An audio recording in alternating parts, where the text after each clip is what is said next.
Polymer chemistry, polymer chemistry মানে chemistry যেখানে polymer তার ফর্মেশন, তার কাইনেটিক্স, তার স্ট্রাকচার, তার ইউজেস এগুলো নিয়ে ডিসকাস করা হবে, সেটাই polymer chemistry.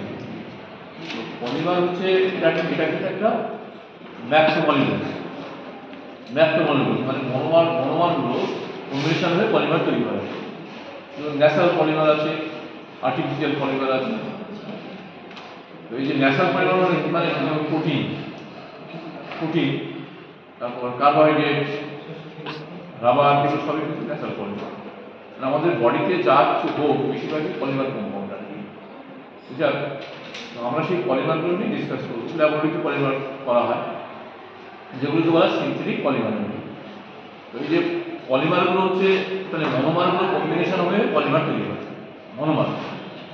Monomer single unit, আর পলিমার মানে একটা ম্যাক্রোমলিকুল, যেখানে লার্জার নাম্বার অফ মনোমারগুলো কম্বাইন করে একটা ম্যাক্রোমলিকুলস তৈরি করে, যেগুলোকে আমরা পলিমার বলছি।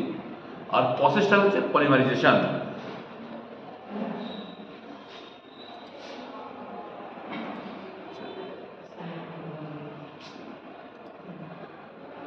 পলিমারের মধ্যে যেমন আমরা যদি পলিথিন ডিসকাস করি, পলিথিন মানে ইথিলিনগুলো কম্বাইন করে পলিথিন তৈরি করে।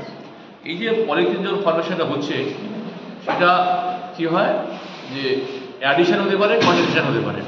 নর্মালি অ্যাডিশন এবং কন্ডেনসেশন। অ্যাডিশন মানে কি, যে মনোমারগুলো ডাইরেক্ট কম্বিনেশন হবে, একটা পলিমার তৈরি করে।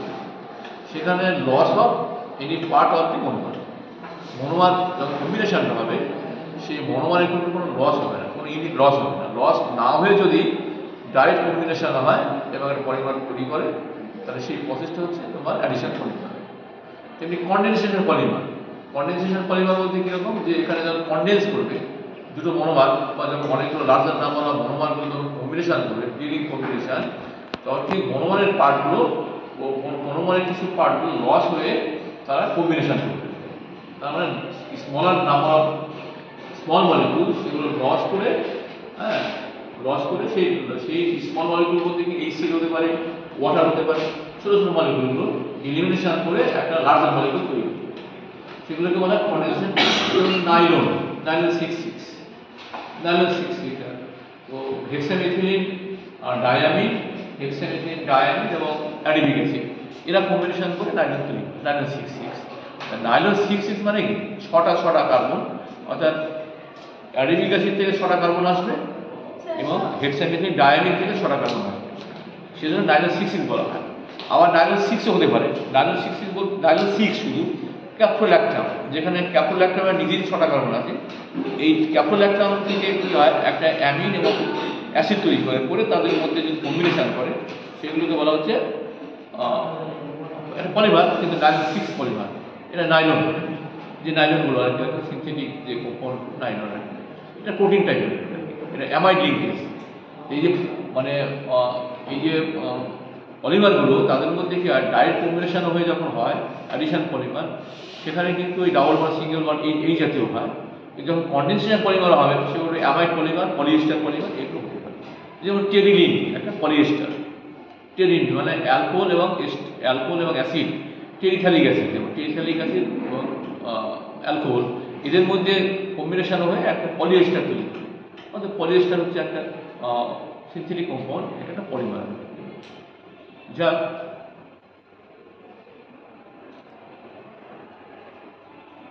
আচ্ছা, এই যে পলিমার, সেই পলিমারগুলো যদি যেমন অলিগো পলিমার, মানে যদি আমরা ক্যাটাগরি ভাগ করি, যদি মনোমারগুলো 2টো ইউনিট হয়, তাহলে কি হয়, ডাইমার, 3টে থাকে ট্রাইমার, 4টে ট্রেমার, এরকম যদি আমরা 9 বা 10 যদি থাকে, তাহলে অলিগো বলা হয়।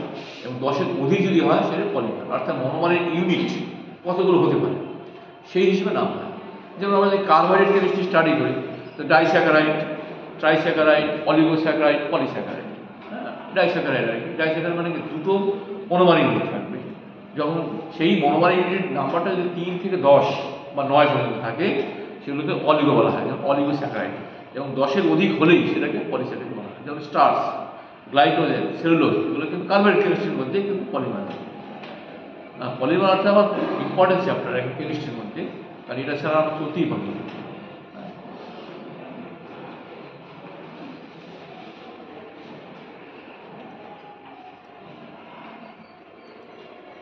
এই যে পলিমার, তাহলে কি ক্লাসিফিকেশন বেসড অন সোর্স কিরকম? ন্যাচারাল পলিমার যেমন starch, cellulose, protein. Semi synthetic যেমন নাইট্রো সেলুলোজ, অর্থাৎ সেলুলোজকে মডিফাই করে একটা পলিমার তৈরি করবে, যেটাকে বলে সেমি সিনথেটিক। অর্থাৎ আমরা ন্যাচারাল পলিমার কিছু পার্ট নেবো, সেটাকে ডিজাইন করে আর পলিমার তৈরি করতে পারি। আর একটা সিনথেটিক বলতে কীরকম? পলিথিলিন এবং পলিভিনাইল ক্লোরাইড, পিভিসি, খুব ইম্পর্টেন্ট একটা PVC, polyvinyl chloride. Vinyl chloride হচ্ছে এখানে মনোমার, তাদের যেহেতু ভিনাইল ক্লোরাইড মানে অ্যাডিশন হয়েছে, সেজন্য কন্ডেনসেশন হয়েছে, সেজন্য এটাকে বলবো আমরা ভিনাইল, পিভিসি, পলিভিনাইল ক্লোরাইড। আচ্ছা, এবার এই যে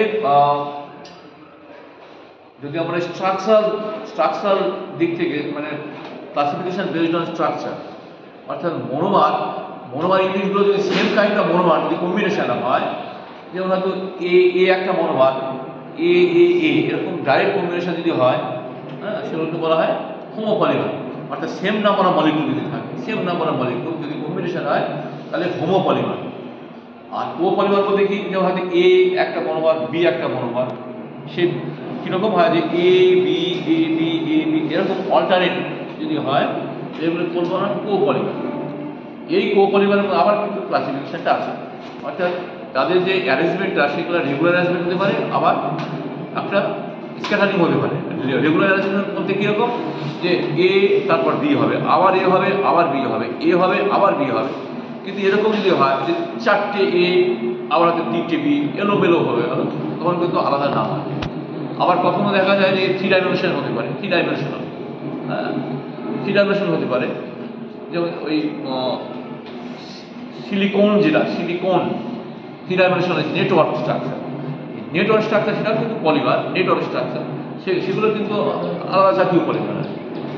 ও পলিমার বলতে কি? যে আমরা মনোমার ইউনিটগুলো যদি একটা রেগুলার প্যাটার্ন থাকবে, কিন্তু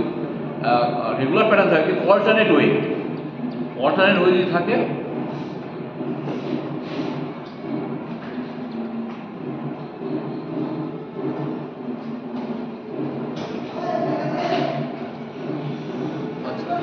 ব্রাঞ্চ পলিমার হতে পারে।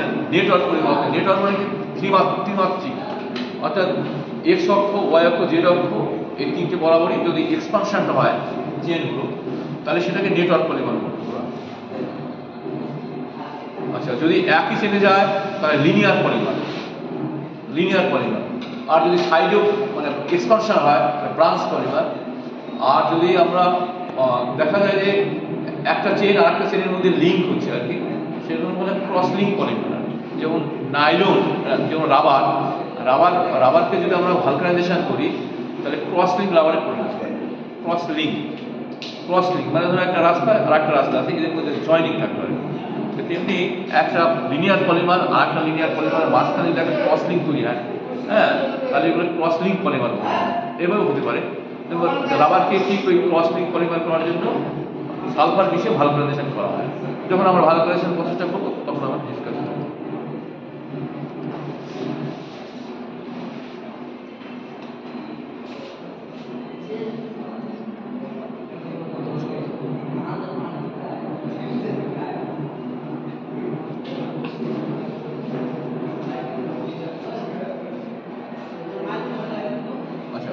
পলিমারকে ক্লাসিফিকেশন যেটা করা হয়, সেটাকে যে polymer are also classified on the base of configuration, সেটাকে known as tacticity of polymer in the polymer, সেটা আইসোট্যাকটিক পলিমার।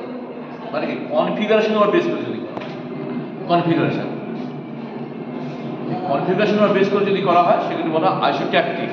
তার মানে হেড টু টেল, মানে একটা হেড আর একটা টেল এরকম জয়নিং হবে, ওই একটা ম্যাক্রোমলিকুলস তৈরি করতে। তার মানে classification based on configuration.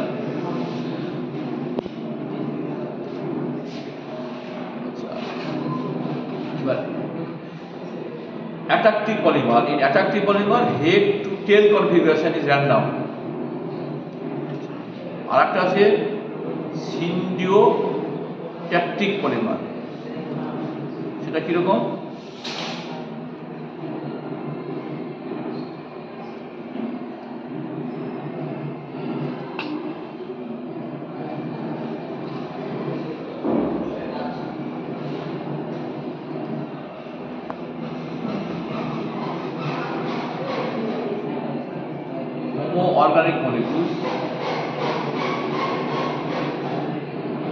Polysaccharide, protein, DNA, RNA সবই কিন্তু পলিমার, সবগুলোই পলিমার, ওগুলো ন্যাচারাল পলিমার মধ্যে পড়ছে আর কি।